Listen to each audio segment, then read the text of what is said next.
তো বন্ধুরা অনেক দিন পর ইউটিউবে ভিডিওতে এলাম। তোমরা অনেক দিন পর আমার ভিডিও দেখতে পাচ্ছ। আর 1 মাস 1.5 মাস হয়ে গেল আমি ভিডিও দিচ্ছি না।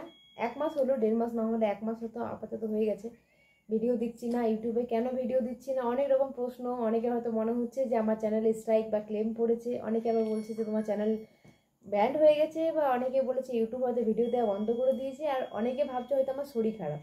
বেশিরভাগ কিন্তু সবাই ভাবছে আমার শরীর খারাপের জন্য ভিডিও দিইনি, বা কিছু পার্সোনাল রিজনের জন্য দিইনি। কারণটা বলি, আমার তোমরা সবাই জানো যে আমার কানের প্রবলেম ছিল। কানের প্রবলেমের জন্য আমি আসানসোল বাপের বাড়ি যাই। আমি কিছুদিন কন্টিনিউ করেছি ভিডিও ওখান থেকে। তারপর যেদিন ডাক্তার দেখাতে যাই সেদিন ডাক্তারখানায় গিয়ে মানে আমি এমন কিছু শুনি যে কারণে আমি ভিডিও দেওয়া বন্ধ করে দিলাম। মানে আমার টোটালি মানে যে কারণটা আমি এখন বলতে পারছি না ইউটিউবে যে আমি কেন ভিডিও দেওয়া বন্ধ করেছিলাম। তো সেই কারণে আমি একটা কিছু কারণ আছে, সেই কারণে আমি ভিডিও দেওয়া বন্ধ করে দিয়েছিলাম। তো ভেবেছিলাম যে আমি সুস্থ হই, মানে শারীরিক কোনো প্রবলেমের জন্য, একটা প্রবলেম নয় অনেক রকম প্রবলেমের জন্য আমি ভিডিও দেওয়া বন্ধ করে দিয়েছিলাম। তো দেখলাম যে না, সব কিছু সলভ হয়ে যাক, তারপর আমি আবার ভিডিও দেব। আর ভিডিও বানিয়ে ভিডিও ছাড়াটা কোনো প্রবলেম নয়, ভিডিও বানিয়ে ভিডিও ছাড়তেই পারি। কিন্তু ভিডিও যদি কারো দেখতে না পারি, মানে আমার ভিডিও দেখাটাই মানা, মানে ভিডিও দেখা ডাক্তার স্ট্রিক্টলি মানা করে দিয়েছে। কি ভিডিও দেখা মানে ওই ফোনের রেটে ভিডিও দেখা তো ডাক্তার জানে না, মানে ফোনের যে আলোটা রেডিয়েশনটা সেটা আমার জন্য, আমার শরীরের জন্য খারাপ। ওই জন্য আমি ভিডিওটা খুব কষ্ট করে মানে মনটাকে মানিয়ে বাড়ির লোকের দিব্যি টিব্বি দিয়ে বাড়ির লোক সব কিছু বলে আমাকে ভিডিও দেওয়াটা মানে এটা বন্ধ করেছিলাম। অনেক আশায় ছিলাম যে নিজে সুস্থ হয়ে যাই, আবার চ্যানেলটা কন্টিনিউ করব, ভিডিও দেবো। কাউকে কিছু বলতে পারিনি, খুব কষ্ট চ্যানেল তো, মানে আমি অনেক কষ্ট করে চ্যানেলটাকে গড়েছি, একটু একটু করে গড়েছি বাচ্চার মতো করে।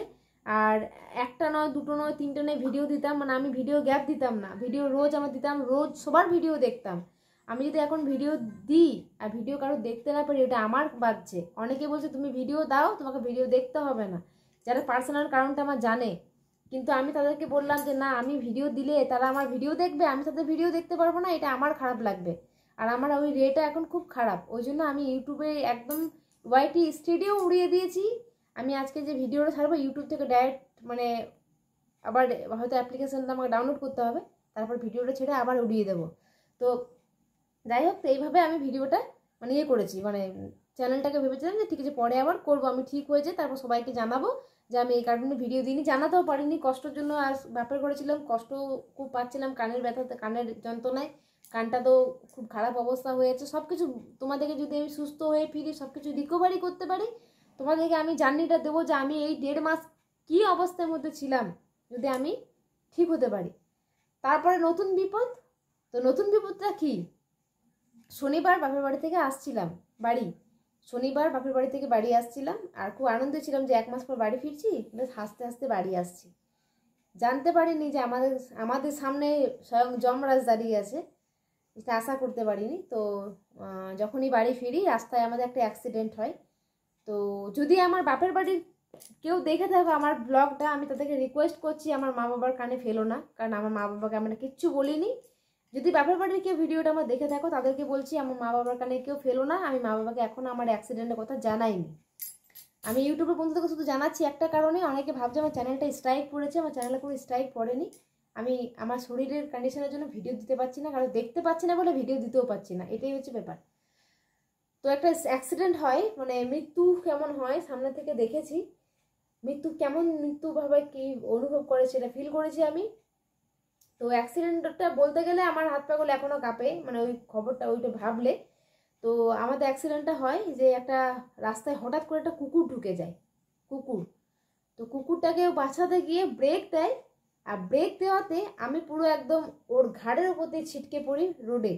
পুরো এই যে এইগুলো দেখতে পাচ্ছ, এইগুলো এইগুলো পাটাগুলো, এগুলো সব আমার ছোড়া চোচা গেছে, এই সাইড মানে এগুলো। আর আমার ডান পায়ে তোমাদেরকে দেখাচ্ছি, দাঁড়াও ওয়েট করো। এই যে ডান পা আমার 1 মাস প্লাস্টার, 1.5 মাস, সরি 1.5 মাস প্লাস্টার। এই পাটা আজকে প্লাস্টার করে এলাম। আমার যা হয়েছে হয়েছে, ভগবান আমার কাছে কেড়ে নিয়েছে, পাটা ঠিক আছে। এত রোগে ভুগছি, পাটা গেল। এবার দায়িত্ব নিয়ে ভগবান দায়িত্ব করে ওকেও ফেলেছে, ওর কোলার বোনটা পুরো ফ্র্যাকচার হয়েছে, কোলার বোনটা। ওর আজকে হলো, ওরও 1.5 মাস হাত এমনি থাকবে, আর আমার 1.5 মাস পা এরকম থাকবে।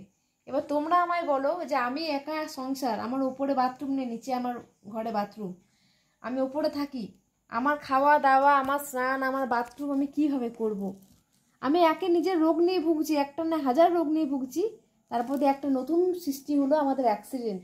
আমরা যে বেঁচে ফিরে এসেছি, আমাদের যে মুখটা তোমরা দেখতে পাচ্ছ, সেইটা হয়তো মানে খুব লাক, মানে আমাদের খুব লাক ছিল একটু, আমি পূর্ণ করে যে ও একটু পূর্ণ করেছে, তাই আমরা বেঁচে ফিরে এসেছি। আমাদের যেভাবে অ্যাক্সিডেন্টটা হয়, সেই অ্যাক্সিডেন্টে আমাদের বেঁচে ফেরার কথা নয়, আমাদের পুরো একদম স্পট হয়ে যাওয়ার কথা এখানে।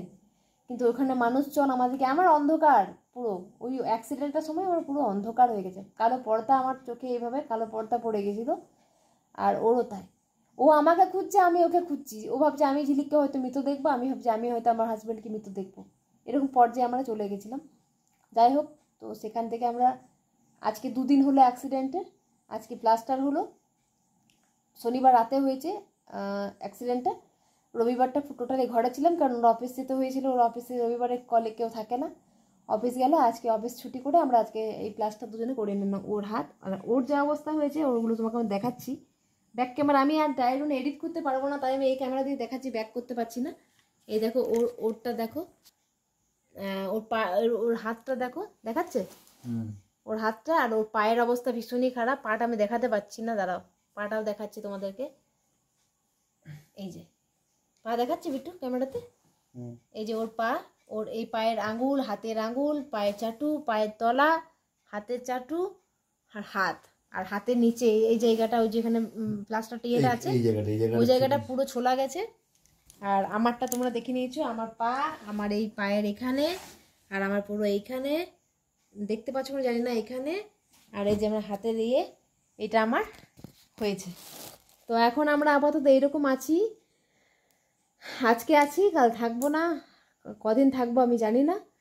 তো যারা ইউটিউবের বন্ধু আছো, যারা আমার অনেক খবর নিয়েছো, মেসেজ করে, ফোন করে, সুব্রত সখী দিদি ভাই আমাকে এত সাপোর্ট মানে ইয়ে করেছে যে ঝিলিক তুমি ভিডিও দাও, তোমাকে ভিডিও দেখতে হবে না, সুব্রত সখী দিদি ভাই তোমাকে অসংখ্য ধন্যবাদ, মানে ধন্যবাদ দেবো না, ডেলি ডোজ সোমা দিদি ভাই, মৌমিতা, পিউ দিদি ভাই, আমাকে এরা ভাই বোন দিদি ভাই, আমাকে এরা কি সাহস দিয়েছে আমি তোমাকে বলতে পারবো না, মানে পার্সোনালি সাহস যেটাকে বলে সেটা আমাকে এরা দিয়েছে, মানে ফোন করে করে খবর নিয়েছে। আরও হয়তো অনেকে ফোন করেছে, আমি কানের জন্য ফোন ধরতে পারিনি, আমার ফোন ধরা মানা ছিল, ফোন ধরতে পারিনি আমি কানটার জন্য।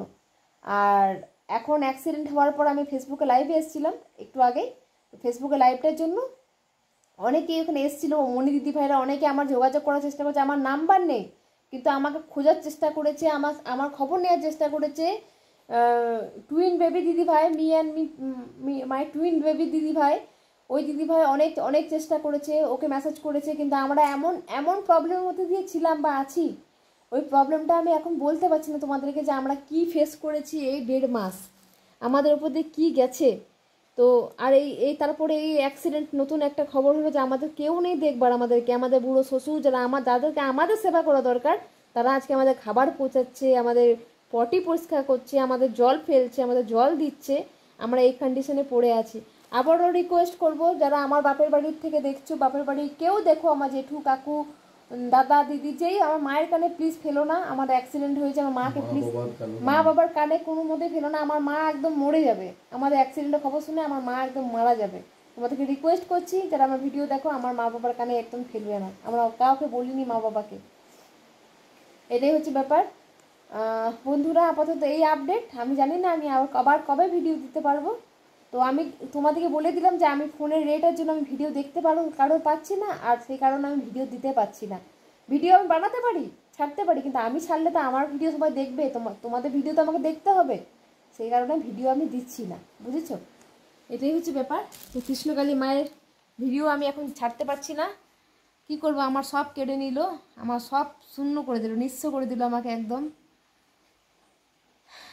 বন্ধুরা এই হচ্ছে আপডেট, এই যে আমার পা, এখন 1.5 মাস আমি পড়ে থাকবো বিছানায়, এখানেই সব কিছু করবো, আর কি করব, আমার জীবন, আমি কাঁদতে পারছি না তোমাদের কাছে, আমার জল শূন্য হয়ে গেছে, জল শূন্য। আমি একটু ট্রমার মধ্যে দিয়ে যাচ্ছি, ট্রমা থেকে বেরোতে পারবো কিনা আমি জানি না। তো এটাই আমার হচ্ছে লাস্ট ভিডিও ইউটিউবে, আর কবে আসবে আমি জানি না বন্ধুরা। হয়তো বেঁচে থাকি তো আবার ফিরে আসবো, আর যদি না থাকি তাহলে না থাকবো। এই ভিডিওটা তোমরা দেখবে আর মনে করবে ঝিলিক আমাদের ভিডিও করেছিল। চলো বন্ধুরা, টাটা, ভালো থেকো সবাই, ভালো করে কাজ করো, মন দিয়ে সুস্থ থেকো, ভালো করে কাজ করো, এগিয়ে যাও, পেমেন্ট পাও, ইউটিউবটাকে আঁকড়ে ধরে অনেক দূর যাও। সবাইকে অনেক অনেক আমার উইশ। চলো বন্ধুরা, টাটা।